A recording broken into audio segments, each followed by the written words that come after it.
Hey lovelies, Esther here with another dueling deck dialogue. This one will be focused on collage decks.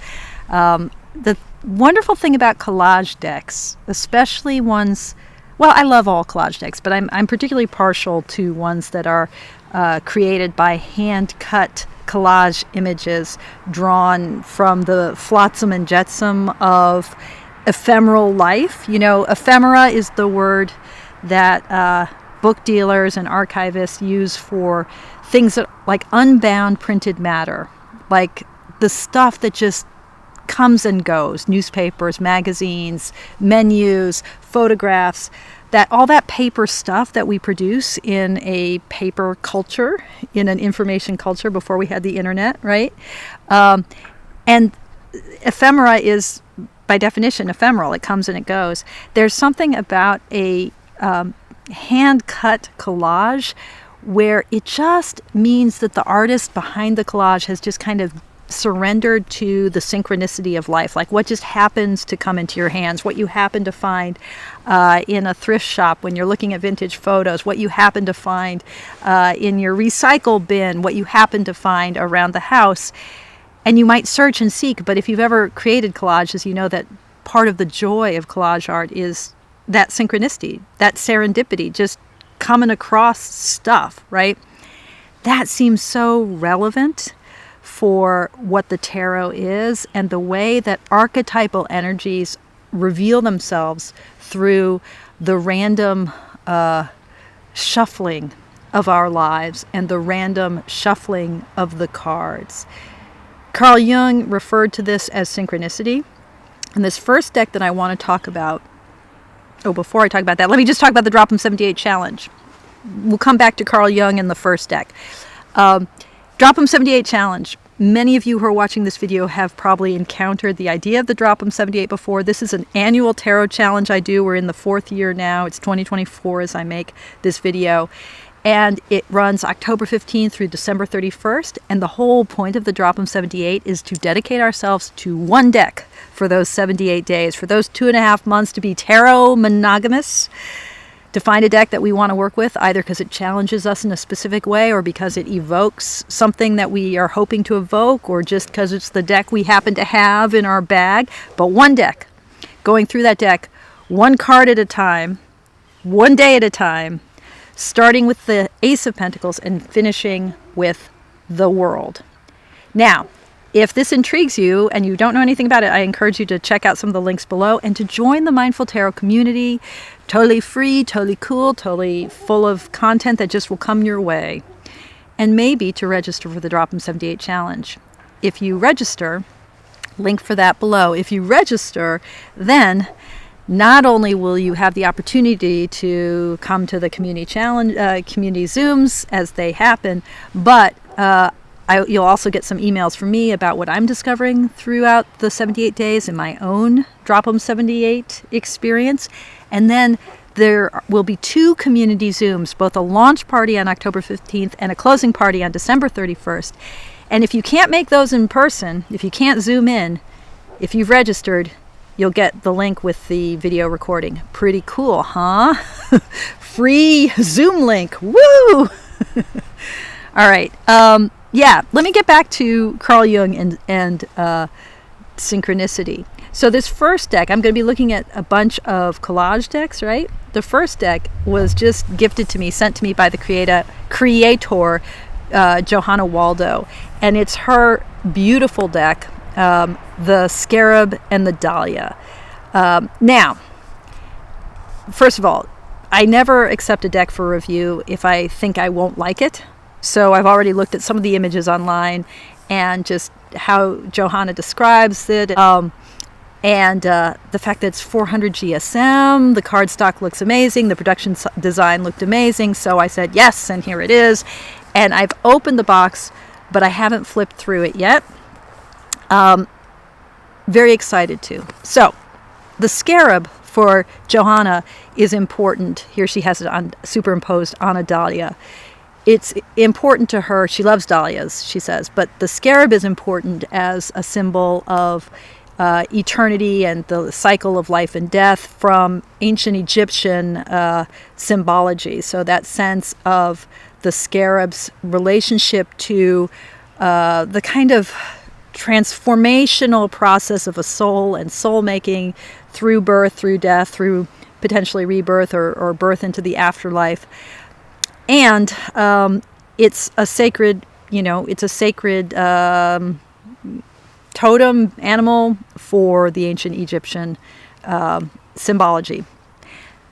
It's also super important to Carl Jung. So in his essay on synchronicity, where he talks about the ways in which the randomness of events can nonetheless produce these coincidences that are deeply overdetermined with meaning, he talks about his example for synchronicity, the example that really brought forward, elicited the idea, was he had a patient in the consultation room, and she was recounting a dream, and in the dream was a golden scarab.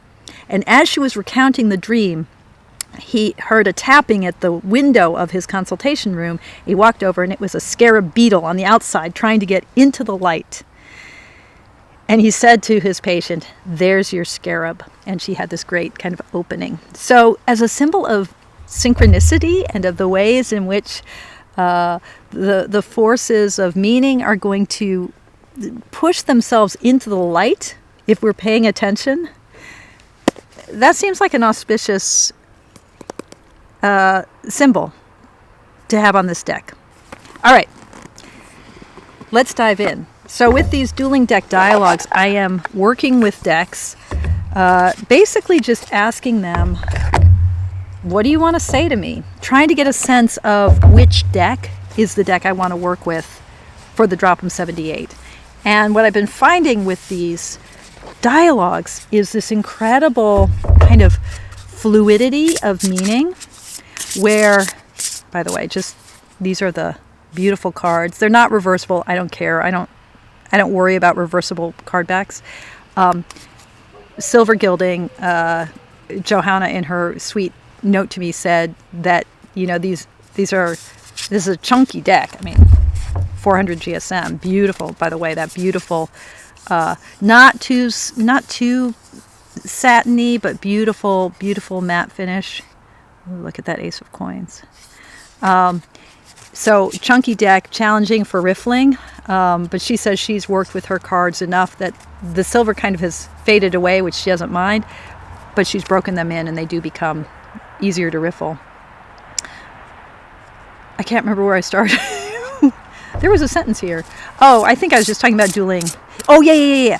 So what I've noticed is there's this kind of fluidity as I work with multiple decks in these dialogues where, like, a question that I begin with one deck, it gets carried over into the next deck. And it really has reinforced the sense for me that there's one tarot, and that one tarot is always presenting itself to me. That one tarot with its 78 archetypes, it's a mandala of meaning.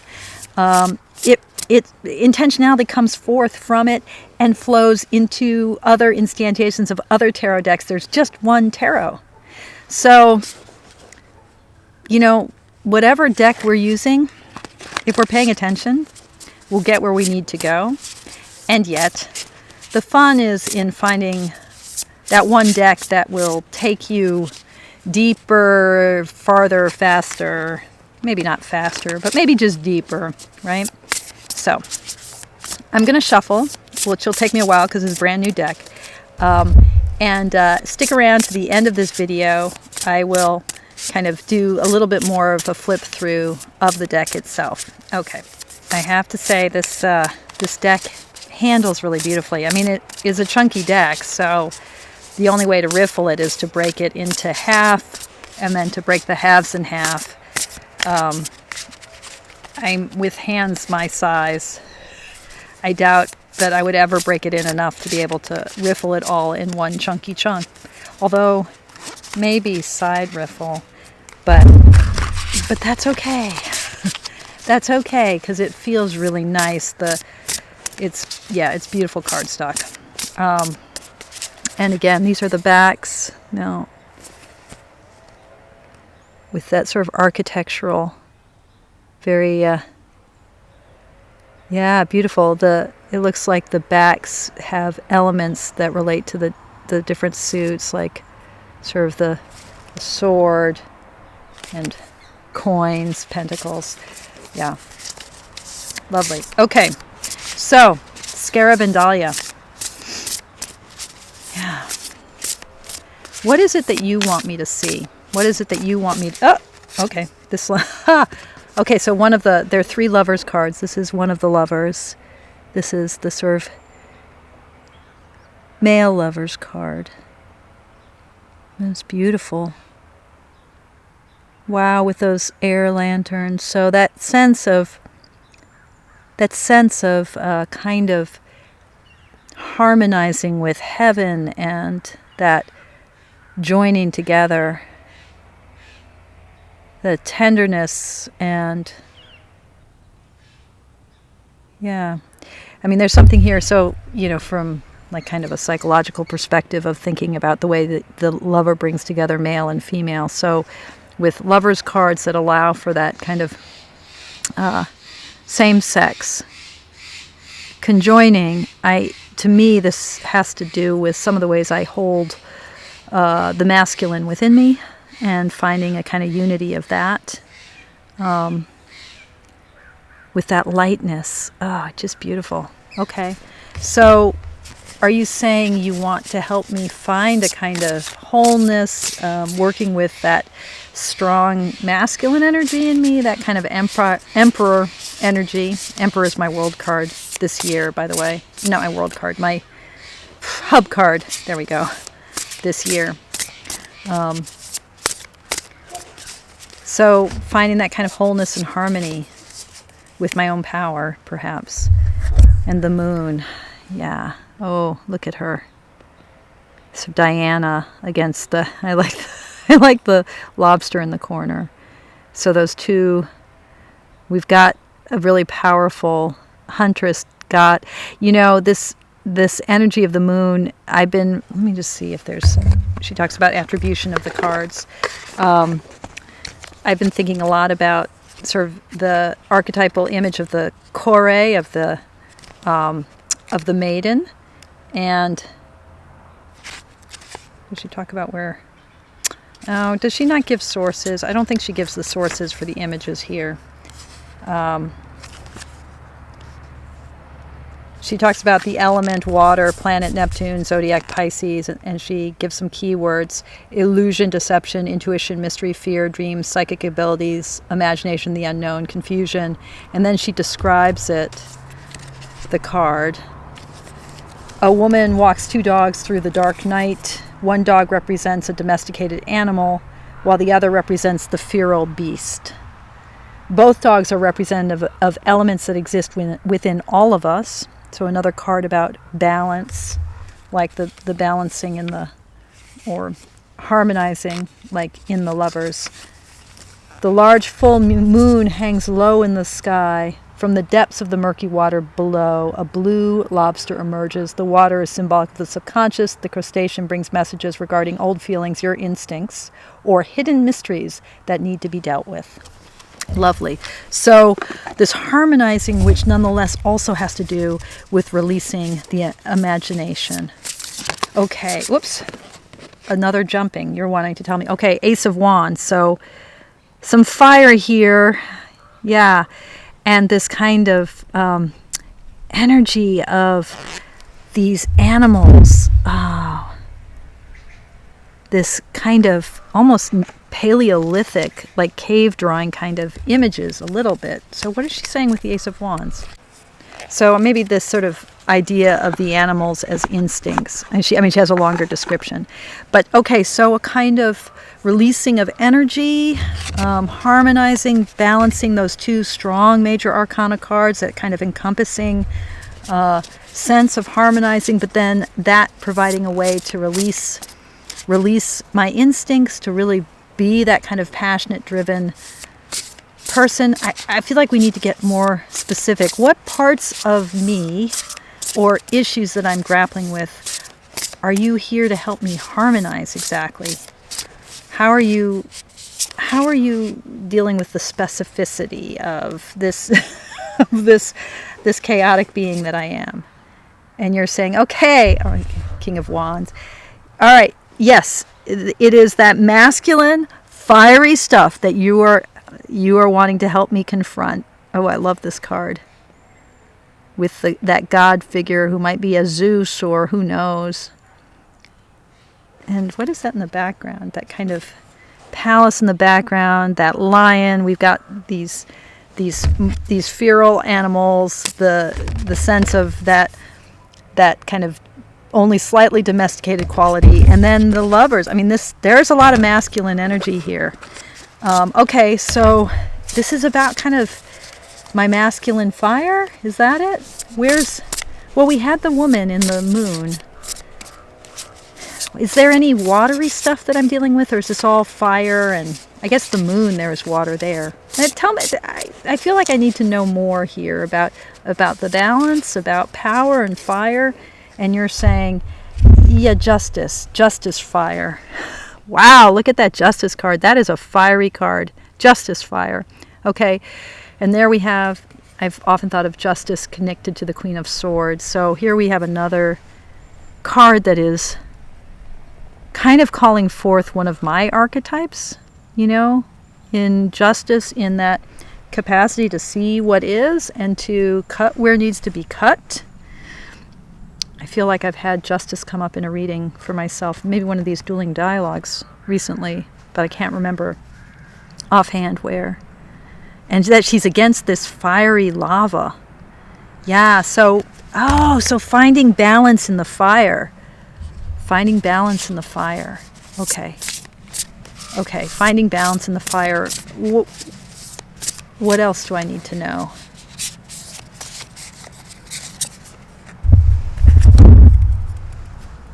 Eight of Cups. Wow.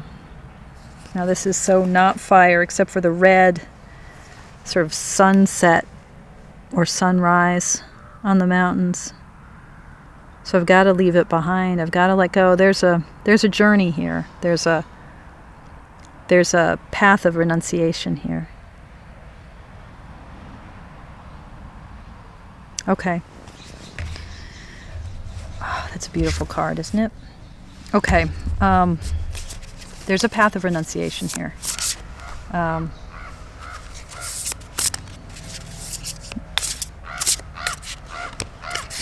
feel like I need to ask one more thing. Oh, you're answering it before I've even asked it. King of Coins. Okay. So you are inviting me. You're inviting me to hold on. This card just came up. I was just doing a reading with my certificate program where the King of Pentacles was sort of where we ended up. And it really is, I think, that, that kind of the airiness of king, of that masculine mastery sort of encompassing the whole thing, but then the earthiness of the coins, wanting to, how do I hold on and let go? There's a letting go that has to happen. There's a holding on that has to happen, a kind of broadness of spirit and mind. I think this is so much, is this really, I think justice is the key card in all of this. Am I right in thinking that justice is the key card? Is justice the key card here that I should keep in heart?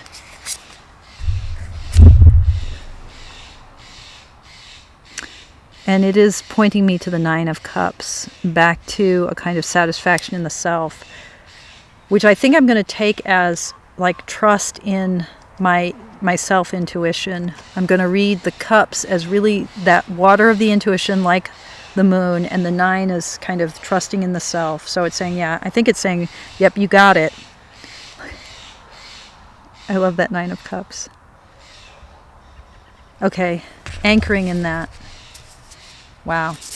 Okay, complex reading, and the deck has some real depth to it.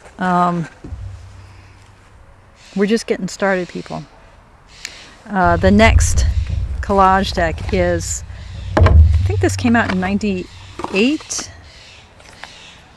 but it was reissued, the Jumbledance Tarot, and It's a classic, 1998, yeah. Alexandra Genetti.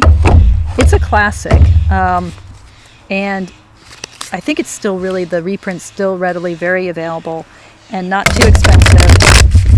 And it's got very sort of flexy kind of, feels like, I don't know that it's actually make playing cards cardstock, but it feels like they're standard or superior smooth, very flexy, slightly, ever so slightly glossy, very nice production. Those are the backs.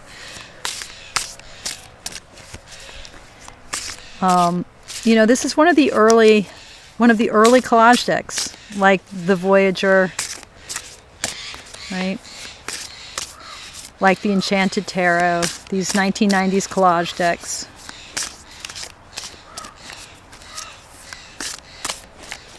And quite a powerful reader. Although I don't read with it. But my limited readings with it have felt quite powerful. One of the lovely things about doing these dueling deck dialogues is the recognition that they're decks that I really want to get more into rotation. And this may be one of them, whether it ends up being in the challenge or not. Okay, Jumbledance. We're hearing about my fire, my masculine. Oh, you're just jumping right out. Okay, Ace of Wands. Wow. Oh, look at that. Okay, a little primitive, a little jungly. Get right in it. Fire away. Yeah, so I was going to say, we've been hearing about this kind of fire, masculine, that energy and being balanced, and the importance of justice, of my ability to kind of cut right to the heart of what is against the backdrop of that that complete world of fire that we just saw. Right? Okay. So, you're saying, yes, this is about an exploration of that fire energy.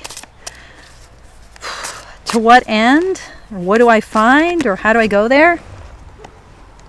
Ace of Swords. Whoa. Lots of willingness for cartoons and schematic illustrations, and then that kind of, it looks kind of like, almost like, it looks like a stone implement, but also looks a little bit like a turd, but that's okay. Not my favorite Ace of Sword, but, my aversion to it is telling, because there is that way in which whenever the Ace of Swords comes up in a reading, I'm like, do I really need more swords energy? Don't I have quite enough? Thank you. But you're saying there's something about the potential of that suit of air, of thinking, of the spaciousness of comprehending, of our capacity to know and discern, that's kind of where I'm going with this. Is that what you're saying? Oh, another Lovers. Yeah, there's something that has to come into balance here. I'm getting that. There's a wholeness that needs to happen. I feel like I'm getting the Lovers a lot in these readings. There's a unifying of the self, an integration of things. So maybe this is about integrating my fire. Is that what we're talking about? That there's a kind of integrating of fire. Of maybe it's about fire and air and those masculine things. Is that sides of me? And you're like the Man of Wands. Yeah, so this I believe is the Knight in this deck.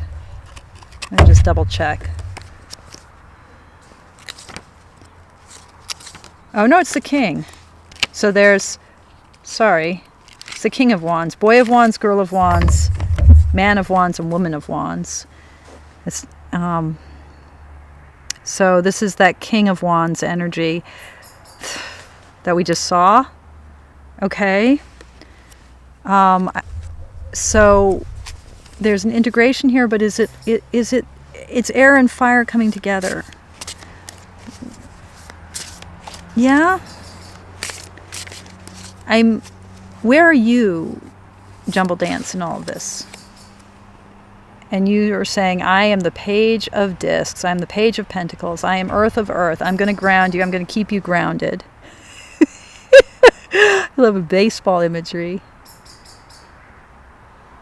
Okay. And then where will this take me? You're going to keep me grounded. Then where will this take me in the end? Where am I going with all of this? And you're like the sun. Okay. And the sun in a more, this is the sun. I love this. I love this sun card. In this more twinning energy.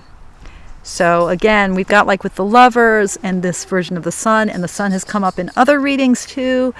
There's a kind of broadening of light and fire energy into something bigger, something more unified, something less partial. Something like stuff coming into completion. Okay. Moving on. Ritual Tarot.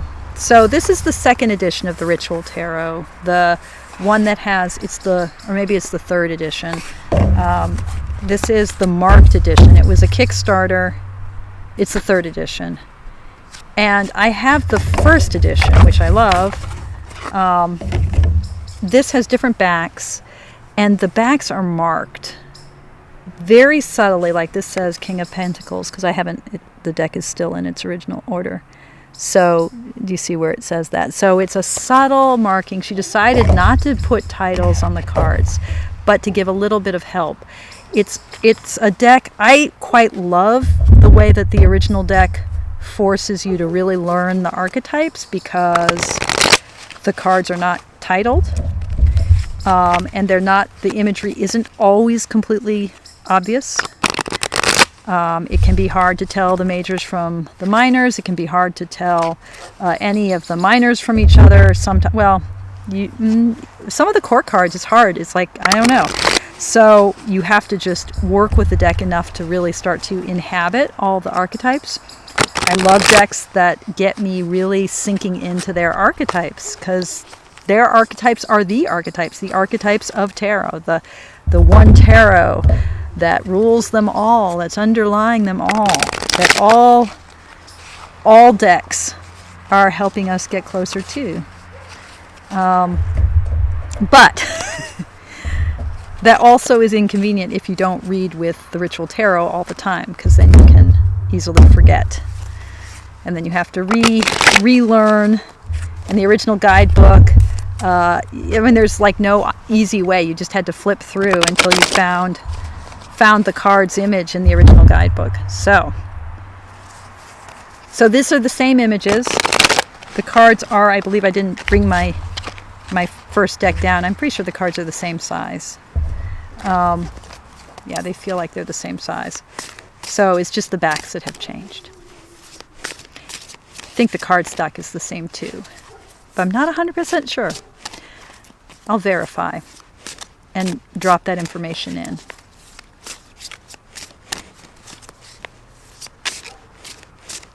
Okay, so, Ritual Tarot.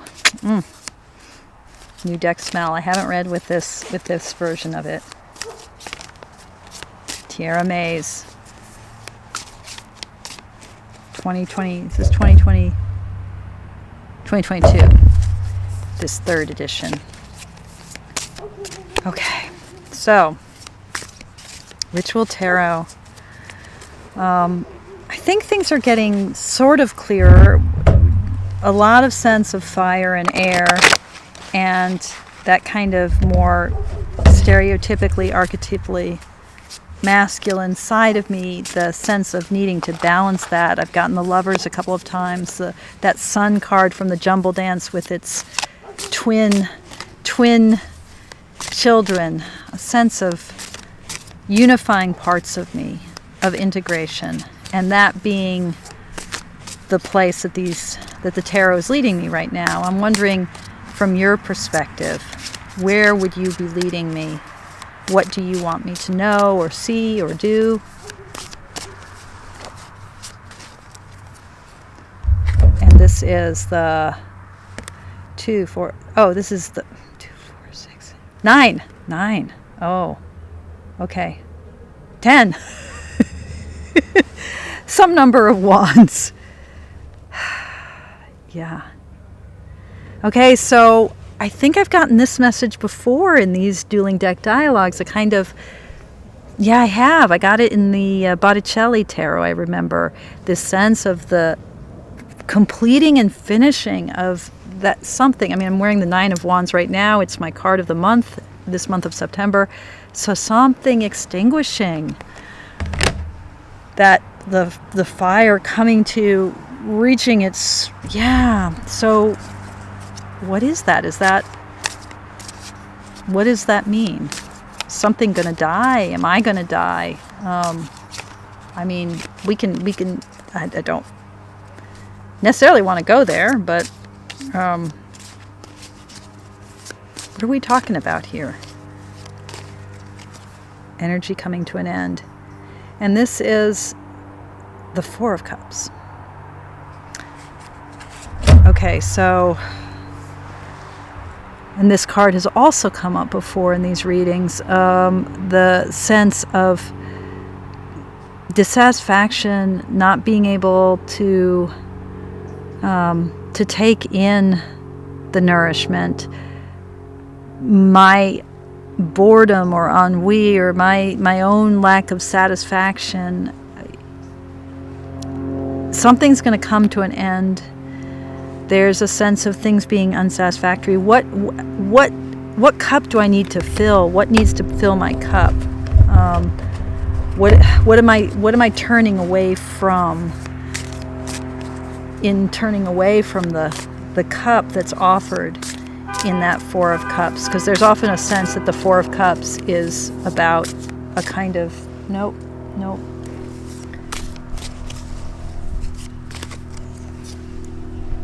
And this is again the 3 of Wands, right?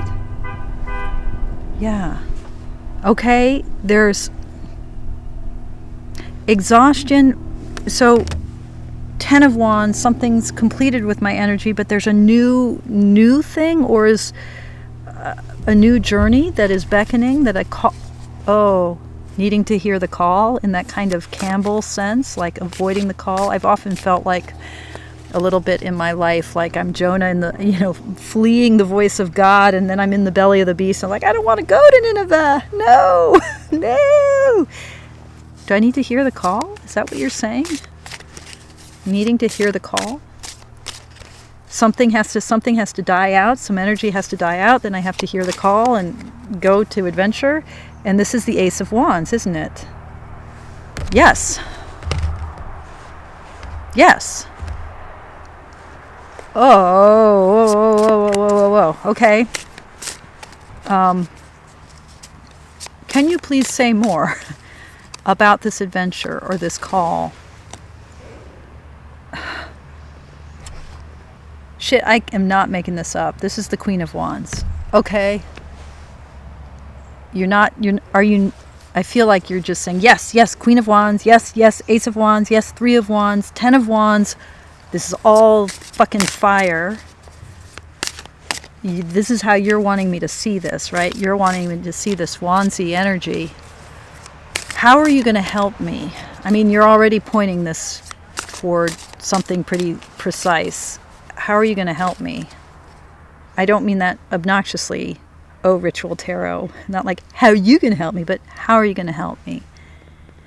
And this is, what is this card? This is Justice. Wow. Okay, you're going to help me see what is. People, this is a pretty powerful reading. All right, I'm going to stop with this deck because I think it's telling me a lot. It's giving me very specific reading. I could keep reading with it. Well, actually, I feel like I have to do pull one more card. Let me just take out the ones I just read. Okay. what I feel like I need to ask you. What else? What else do I need to know? Feeling a little apprehensive. What else do I need to know?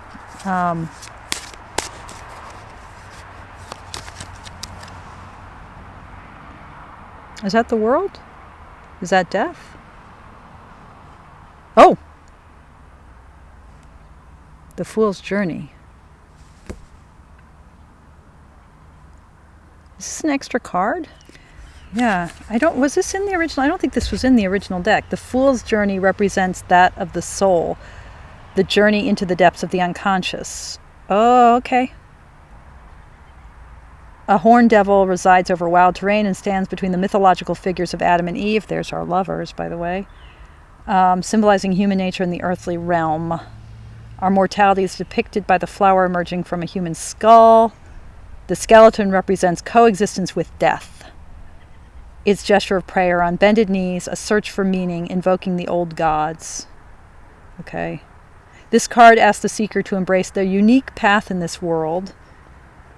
And I'm not reading all of Tierra May's description, but let this card be a reminder that we all have the power to rewrite our story. So I think this is a card that is unique to the 3rd edition. I don't remember it in the 1st edition. I'm not sure if it was in the 2nd edition, but okay, that is pretty powerful. All right. Another deck. This is a deck that I literally have never read with, and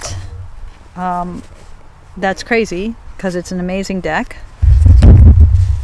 But yeah, just it is what it is. It's the Spolia Tarot, Jessa Crispin's, the 1st edition.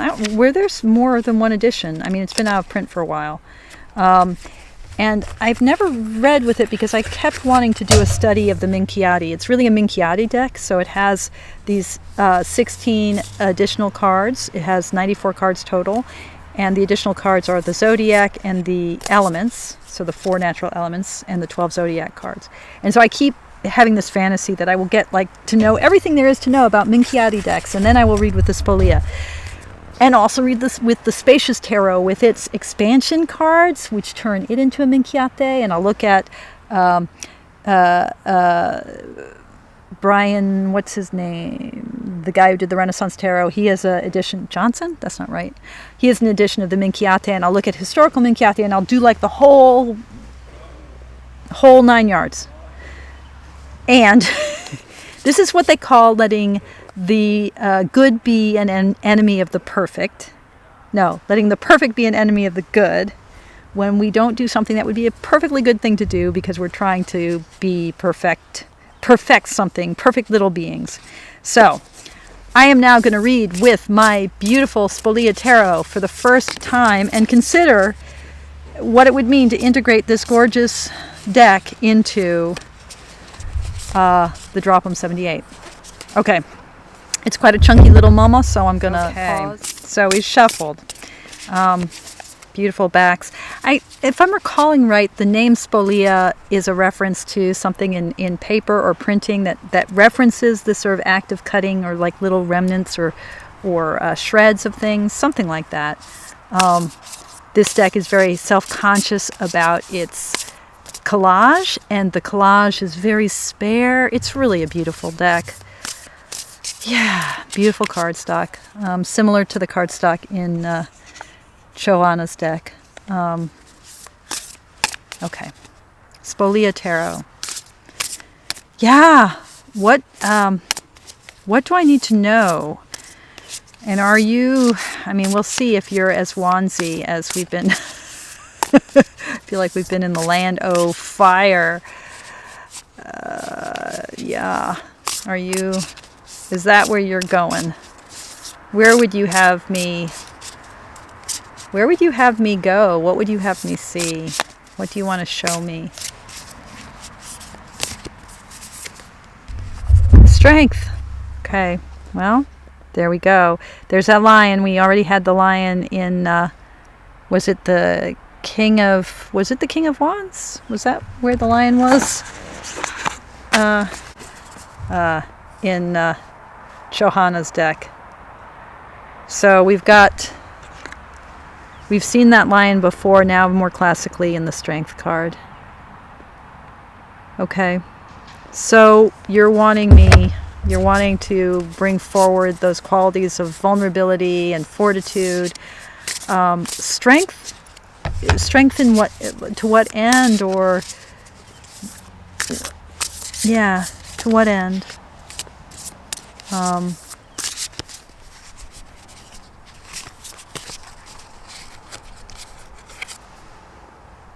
Knight of Swords. Okay, to this kind of work of discernment. Is he fighting against a tornado?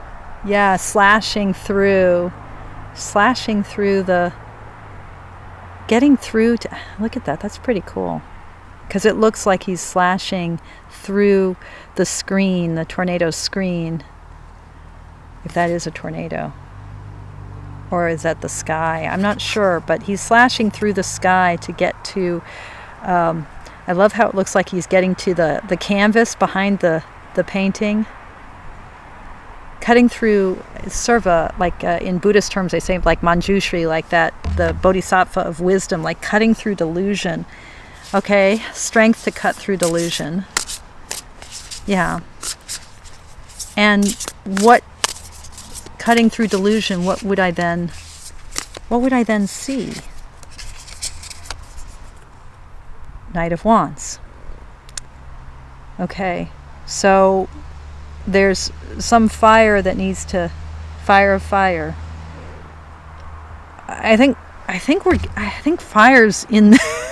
There's fire here, guys. There's some kind of inspiration, some adventure, some nightly something that I gotta go to, do. Very active, which hasn't been the message in all of the. You're pulling forward my active quality, but I'm also mindful of that Nine of Wands and that sense that something has to play itself out, burn itself out.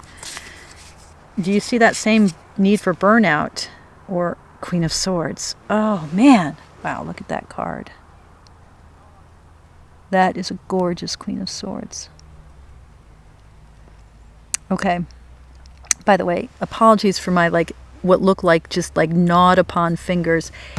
I don't chew my nails. I don't chew at my fingers. I just have, bad circulation and bad cuticles. Bad cuticles. I have bad cuticles. I'm sorry. I am not a hand model. I will never be a hand model. Apologies. Anyway, Queen of Swords.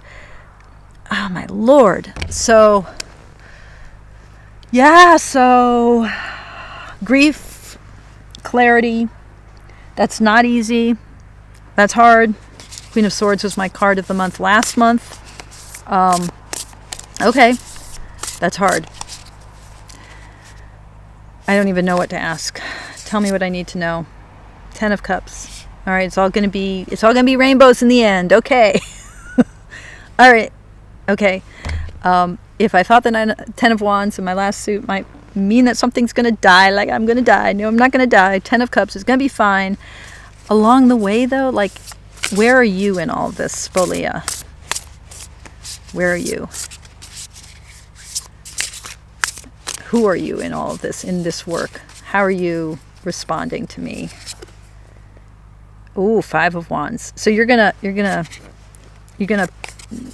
parry with me. We're gonna there's gonna be some productive thenchin, and you're gonna push me. You're gonna push me. Is that what you're saying? You're gonna push me, and that kind of almost like an alchemical crucible. We're gonna there's gonna be Is that what you're saying?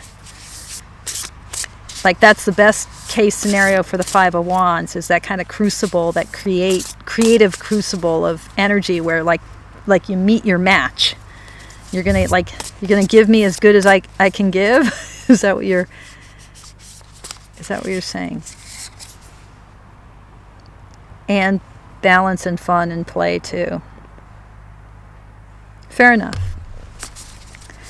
Any final thoughts, words, something that I'm missing.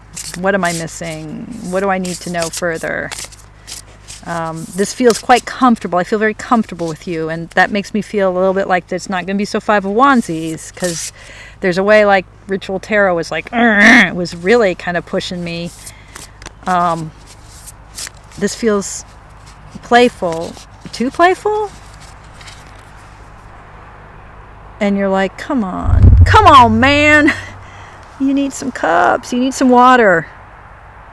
Okay. You give me some water.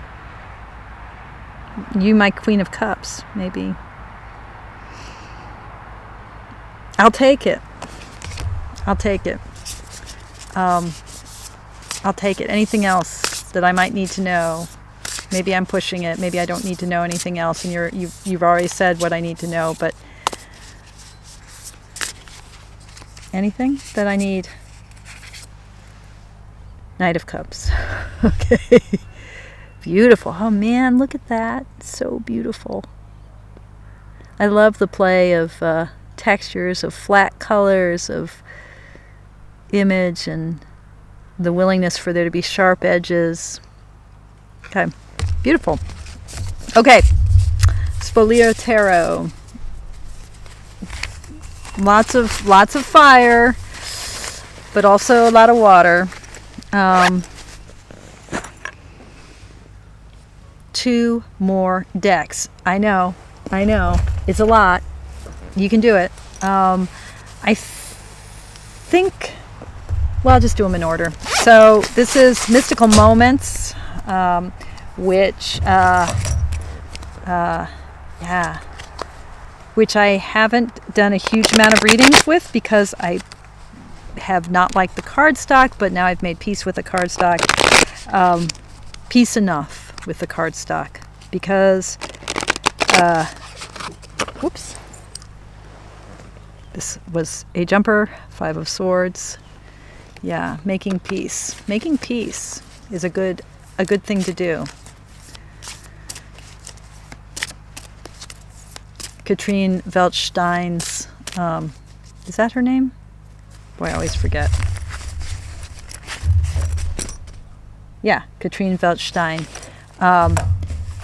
You know, her art is I find very evocative, very beautiful.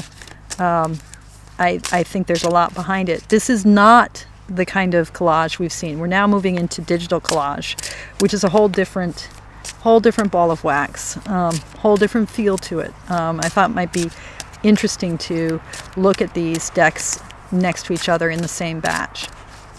Okay, so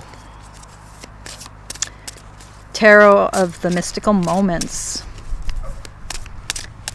Yeah, what do you want me to see? Yeah, okay. So, yeah, just patience. This is a beautiful 7 of Pentacles. Just letting what is come into fruition. The fact that she's holding this apple with these pips. I was just thinking about the image of an apple sliced open like this as a symbol for the pips in a PowerPoint that I was just constructing. Pip cards, if you think that a pip is both the marking of a suit element on a card or like on a die, it's also the word for seed. And so, I was thinking of the image of an apple cut open like this as an image of pips in the sense of seeds. And this is reminding me of the way in which all the minor arcana pip cards, whether illustrated or not, they're seeds, they're being planted. And the 7 of Pentacles, above all, is about seeds being planted. So helping me see the planting of the seeds and allowing things to come to fruition, slowing things down. We're in the earth now, we're not in all that fire. So are you going to help me slow things down? What does it look like when Esther slows down? Oh, Ace of Pentacles. That's the card I chose for my image for the bag. So yes, you're like Pentacles. I don't think of this deck as an earthy deck, but it's saying, yeah, I'm going to help you slow things down. Okay. Yeah, I may need that. What do you guys think? Do I need something to slow me down? What about the fire? Where's all the fire? How do you understand that all that fire and air and that phallic kind of masculine energy that the other decks have been calling forth? Which, by the way, I mean, a collage deck is a kind of old school collage deck. It's all about cutting, right? I mean, it's like swords in action. It's cutting out pieces and yeah. And you're like, but I am the King of Swords too. But what a different King of Swords. And in this deck, you can choose to have female or male figures for the kings. And I just went with all female energy. So here's the King of Swords. You're like, I can thread the needle. I can show you the way. I can pierce through in that way that in the Drop'em 78, the P of Drop'em stands for pierce through with the swords. And you're like, yes, I can pierce through. This is really smart. You know, swords are so masculine and phallic, but the needle as a female equivalent, a sort of archetypally female equivalent, is brilliant. So that's where air is, with that possibility of a piercing through. That's where the Knight of Swords, who was cutting through delusion in the Spolia. Is fire here? Do I need to even think about fire from your perspective? Mystical moments? You're like, nope, 8 of Cups. Water's here. Cups are here. But that, again, that sense of here the journey is into imagination. It's not so much a surrender or a release or relinquishment. It's about entering into the imagination. Wow. Okay. Anything else that I need to know? Am I missing something here? Nope, upside down. Okay, strength. We're getting a lot of strength card. Okay. Oh, look at, oh, see, she's, oh my God, the lion is weeping and she is a cat. So this is really a joining forces with the power, this full integration, maybe even more than those lover cards were showing me. A willingness to become what scares me. Beautiful deck. Wow. I feel, you know, those other decks, especially like the Ritual Tarot and even to some extent the Spolia, I felt like I was getting revved up, and this just brought me way down. Like, I mean, my nervous system, I feel more regulated. It's really intense. Okay, last deck, and then really, trust me, we're done. This has been like the endless video, but I'm looking at 6 decks. So this is Boadicea's Tarot, and it was a deck that I'm not expecting a lot from this deck. I almost rehomed it and then decided not to. It's very, very pretty, very fun. But the reality is this is a deck that I first got to know on the Fool's Dog app and kind of fell in love with it. But it didn't exist as a physical deck. And it took, I don't know, 5 years, something like that, like an incredibly long time for the deck to finally emerge as Kickstarter. I think it was Kickstarter. And then I got it, and I was sort of disappointed by the borders and by the cardstock, so I just never read with it and almost gave it away, and then saw someone using it, my copy, and I thought, oh, wait. I don't want to give that away. I don't want to sell that. I don't want to rehome it. So here it is, Boadicea's Tarot, and another, digital collage.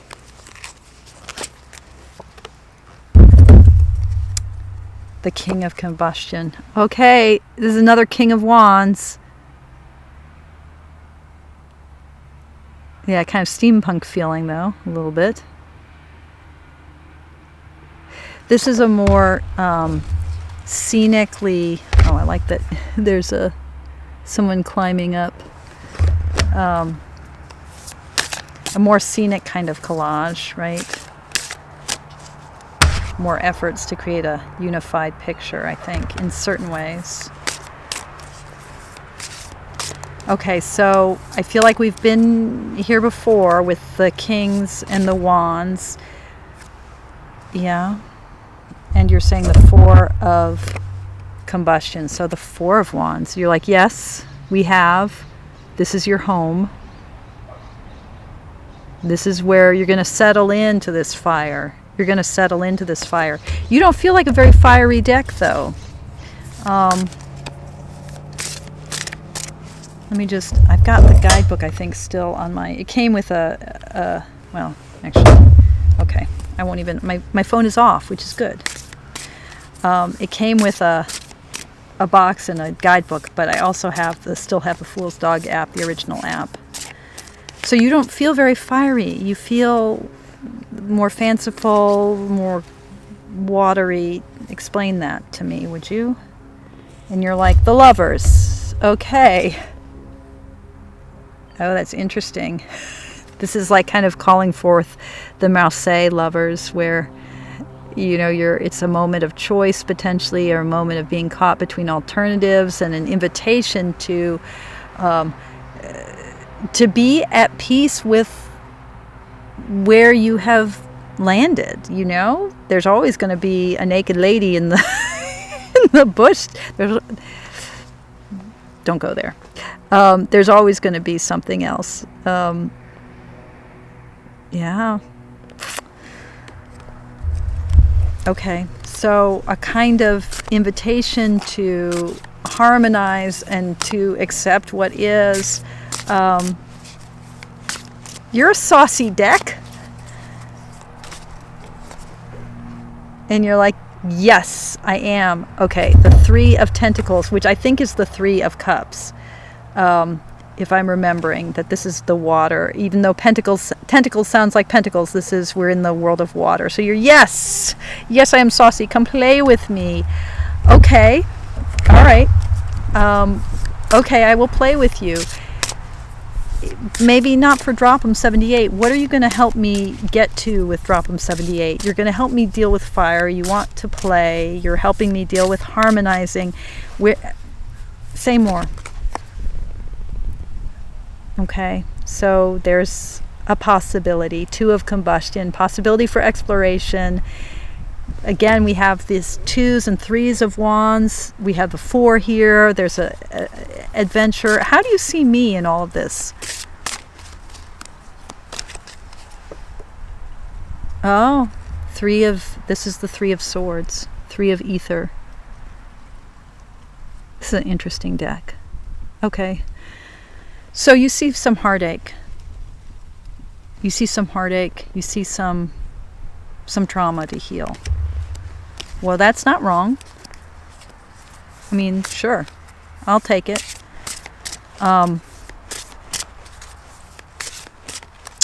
What's the end game for me? Like, where's this all taking me ultimately? The Moon. Okay. All right. Okay, we're going to stop there. Wow. Okay, that's some powerful stuff. The Moon came up in the first reading. It also came up in the 6th reading. What do you guys think? If you want to stick around for a little bit, I'm going to do a little bit more of an exploration of Johanna Waldo's deck. I'm just going to flip through some more cards so you get to see some more of the images. Okay. Take good care. Thank you so much for watching, and thank you for your practice. And let me know what you think. Are any of these the right deck for me? Okay. Toodles.